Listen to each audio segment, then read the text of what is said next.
السلام عليكم ورحمة الله. أهلا بيكم في فيديو جديد. النهاردة معانا ركنة 3 قطع هوريكم الشغل اللي فيها. طبعا الركنة جاري التشطيب فيها، فاضل لها الكوشانات، والجزء الثالث منها برضو جاري التشطيب فيه، بس معانا قطعتين كده اتشطبوا، فهوريكم الشغل بتاعها. الدراع شكله ايه، والظهر الشغل اللي معمول فيه ايه. عندنا الدراع ده اللي هو فك وتركيب، بيتنجد كل جزء لوحده وبعد كده بيتجمع تاني بالمسامير.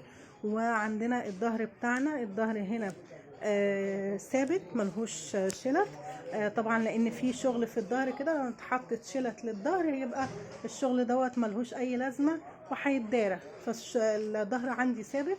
وزي ما انتم شايفين كده معمول الشكل اللي انتم شايفينه ده في الظهر كده، وكمان في الجزء دوت اللي بيكمل ظهر الركنه عندي كمان الجزء دوت في نفس الشغل اهوت في الظهر. طبعا الظهر كله معمول فيه نفس الشغل. وعندي كمان الجزء التاني اللي جوه ده، الجزء التالت ده جاري التشطيب فيه.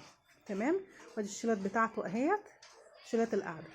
تعالوا بقى نتكلم على الخامات اللي معموله في الشيلات دي. طبعا عندي سفنج بتاعنا سفنج 45. الناس اللي بتحب سفنج مضغوط بنعمل لها كثافه 45، الناس اللي بتحب الهايبر بنعمل لها سفنج هايبر. عندي السفنج بتاع الدراعات وبتاع الظهر بيبقى برضو سفنج كثافه عاليه. وعندي بحط فوق الشلته هنا فايبر رول.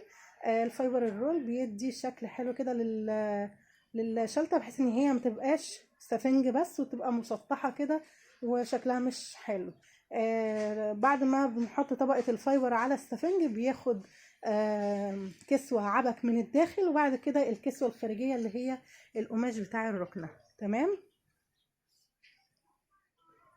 الشغل كمان يعني اللي في الظهر دوت بيبقى زي ما انتم شايفين ورا وقدام، في الظهر ورا وفي الظهر قدام. طبعا ما فيش مجال ان انا ازيح ديت واوريكم من ورا، بس هنا باين. تمام، وان شاء الله لما نفنش القطعه الثالثه فيها هحاول اصور لكم الفينش الاخير بالكوشنات بكل الحاجات بتاعتها. طبعا رقم الواتساب بسيبه دايما في الوصف، اللي عايز يتواصل، عايز يستفسر عن سفنجات، عايز يستفسر عن اسعار مقاسات اي حاجه، بسيب لكم رقم الواتساب في الوصف. وناس كتير بتبقى مش عارفه حكايه الوصف دوت، مع ان ده بقى موضوع سهل دلوقتي، بس هقوله لكم هنا برضو الرقم للي مش عارف ينزل الوصف تحت الفيديو. رقم الواتساب 012 818 66 052. ابعتوا لزوجي، وطبعا بيرد على كل الاستفسارات، بيرد على كل الناس.